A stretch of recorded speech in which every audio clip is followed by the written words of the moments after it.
Harry Potter and Hogwarts Legacy fans out there, we are 12 days away from the most anticipated game of 2023 already in Hogwarts Legacy. And a lucky few people got to get their hands on it already. Just like my man jorraptor, who we're about to watch right now, who got to play the game for 2 hours. Got to taste it, touch it, feel it, accio it. We're going to review that right here, right now. Here to do one thing and one thing only, and that's blow up! Drop a like on this video. Like, goal 5. 5 likes. If you hit 5 likes within the first 2 hours, 5 likes within the first 2 hours, I will bring you another Hogwarts Legacy video tomorrow. Comment down below, which house are you in? I'm a Ravenclaw. You know what I'm saying? Ravenclaw, stand up, claws up. Then subscribe if you're brand new. I'm gonna be bringing you all kinds of Hogwarts Legacy videos all year long. So make sure you hit that subscribe button with that post notification bell so you don't miss out on any of the spells, incants, and sorceries I'm gonna have for you. But without further ado, let's get straight into the Hogwarts Legacy gameplay impressions after playing 2 hours from a man jorraptor.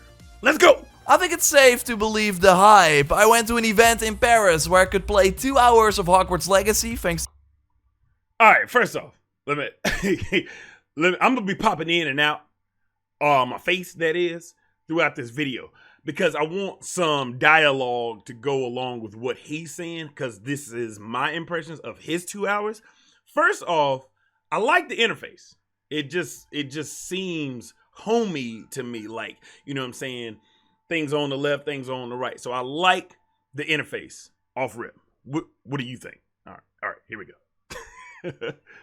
To Warner for the invite and did not want to put the controller down. The castle and surrounding areas are full of students going about their everyday life. There are decorations, mini games you can partake in, side quests, and it all looked surprisingly good in the PS5 version I got to play. There was also a lot of depth in the combat system with multiple ways to approach a situation and already some cool spell combinations I could try out. And it all just feels really good to play. Now, it's totally not perfect. I will mention some critiques I had as well. While showing you brand new gameplay I was able to record with no big main story spoilers whatsoever. If you are excited or curious about the game, then don't leave a like on the video to show your support. Subscribe for way more content on Hogwarts Legacy. We are also doing a digital deluxe edition giveaway for subscribers of the channel. You can enter via the link in the pinned comment.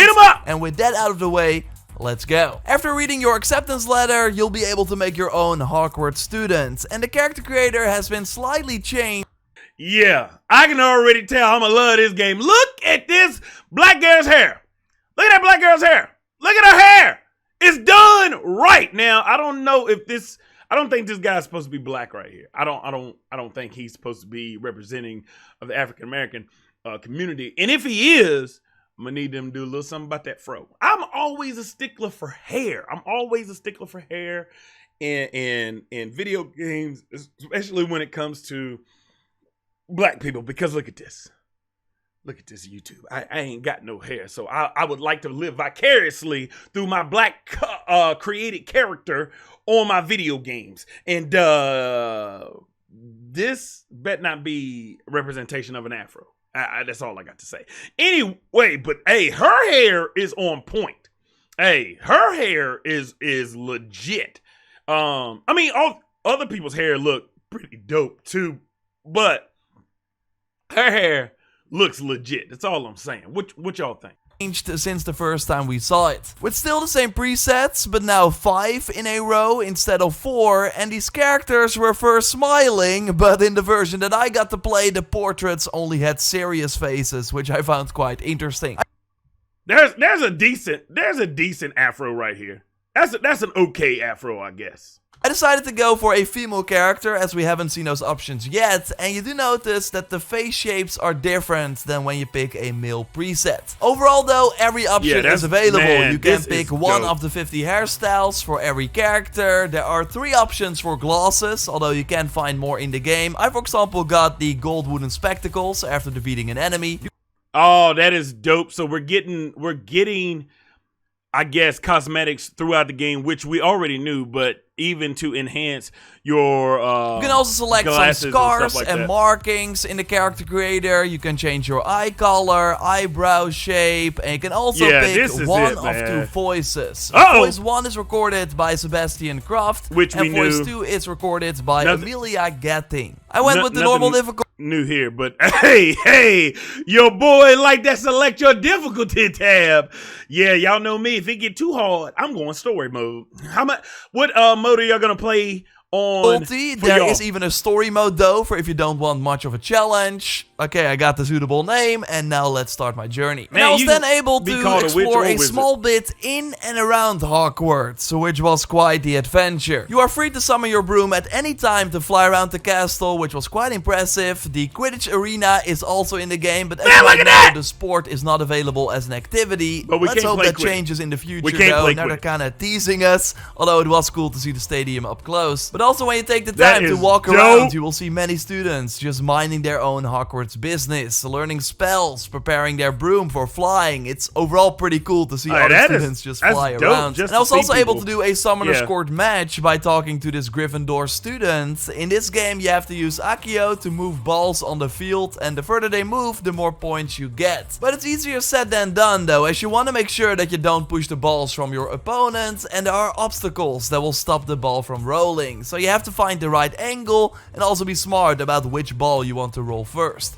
I will get Leander next time. Inside the castle, you also find a lot of students. And here you could talk to Cressida Bloom for a side quest. I think it's interesting that she mentions how we already met in the common room. Like in the full game, you can of course choose your house, probably during the sorting ceremony. But for this play session, I was put in Gryffindor. So you would think that this dialogue is different if you speak to Cressida when from Slytherin, for example. Because then you would likely not have met her in the common room, right? Either way, for the side mission, I had to pick up 5 books in the library next door because Cressida wanted to make her books as light as a feather with her own charm, but confused the Latin word for feather with bird and discussed the books to fly away instead. With the Revelio spell that you learn very early on in the game and that is mapped to the left button on the D-pad on PS5, you can easily spot things in the environment, and then with the Accio spell you can pull them to watch you. By the way, I also want to use this for random field guide pages that are flying around in Hogwarts, or some piece of paper are invisible, so then you have to do Revelio to reveal them before you can pick them up. Finding Revelio! That is dope. Why don't y'all go ahead and Revelio that like button and smash it for me? All 5 books for Cressida was easy enough. I got a nice XP reward for it, which caused me to level up from 2 to 3. Oh, so there's your level at the top left. And again, I think the UI is pretty self-explanatory. I like that.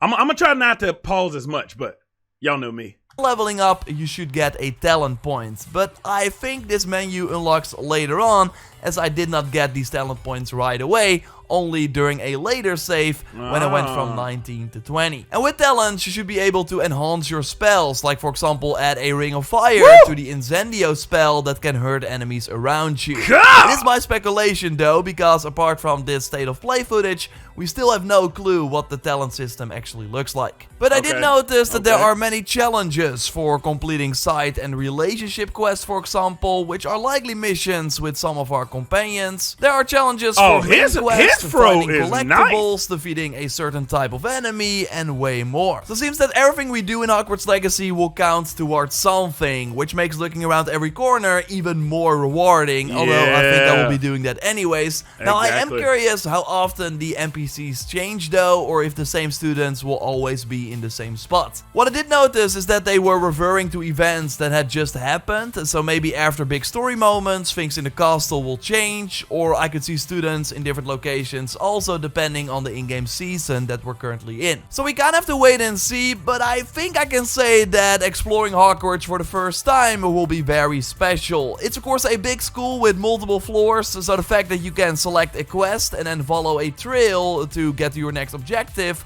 is very helpful. Right now we're going to a duel club, where you can test some of your spell combos against a dummy or try your combat skills against other students. And I gotta say, it feels really good. With R2, you cast a basic spell that thanks to a combination of sound and impact feels very satisfying to pull off, with the final spell of that 4-hit combo dealing significantly more damage. I was also immediately combining spells, like Incendio has a very short range, so it's easy to miss, but with Accio I could pull an enemy towards me and then burn them, which removes a lot of health from the target. I really like the shield mechanic as well, where you have to use a spell with the same color to destroy the enemy's defenses. Like, this forces you to use a wider variety of spells than you maybe otherwise would. And where the previous gameplay mostly showed a character standing still while casting and defeating enemies, I was rolling and moving around way more often. Enemies can namely do attacks indicated by a red halo around your character, like Levioso, which will lift you up in the air if you don't move out of the way. A simple button press can get you out of the situation though, but it's of course even better to avoid this altogether. Attacks indicated with an orange halo can be countered with Protego, which you do by hitting triangle at the right time. For the final part of my play session, I was thrown into a level 19 mission. It was quite overwhelming to suddenly have way more spells and items at my disposal. But it did give me a taste of the amount of depth we should expect in a free game. There were 23 slottable spells next to 6... 23 slottable spells. Look at all that. Look at all that. Essentials that have their own dedicated button, so you can always access. And when you hover over these spells, you can expect the name, a description, and a short video showcasing the spell in action. And seems like this info is immediately accessible even before you unlock these spells. So from the screen, you can select the spells that you want to use during combat. I had 2 spell wheels during that final mission I played, but it was kinda hard to switch between them as you had to hold R2 and then press a D-pad button to switch to a different wheel. While in games like Assassin's Creed Odyssey, you only have to hit that one D-pad key. Now maybe we can change this in the menu or get used to it over time, but right now it totally slowed down the combat a bit as I was fighting the menus trying to find the right spell while also battling all the enemies in every corner of the screen. You also have a combo meter, which when full lets you perform an R1 and L1 attack on an enemy, turning them into a chicken or swinging them around. There are multiple animations, but it basically just instantly takes them out. I also had access to some plants and potions. I could put down the venomous tentacula, which is basically a turret that fires at nearby enemies. I used the mandrake to stun an enemy so I could easily finish them off. And also used a pretty crazy maxima potion, which seemed to have doubled my spell damage for 20 seconds, which was quite powerful. I played that final encounter 2 times, and that second time I was parrying, dodging, and finding the right spells way quicker than the first time around, so there's totally some sort of learning curve, but I also think this once again shows you that there's enough depth to hopefully keep it interesting for the tens of hours that it will take to do everything. Another tactic you can do is cast Disillusionment to cloak yourself and then sneak up to enemies to instantly kill them with the Petrificus Totalis. This kind of felt like cheating as enemies had no clue what was going on and all died one by one, so I decided to give them a shot at defending themselves as well. But yeah, stealth seems like a very powerful tactic, and I love the fact that while cloaked, you and other characters will whisper to not alert enemies, so it seems like they recorded lines and all the spells for this quieter approach, which is a really cool attention to detail. Yeah, this... What I wouldn't give to be a Demagogue right now. Don't know what Victor was sinking straight in above.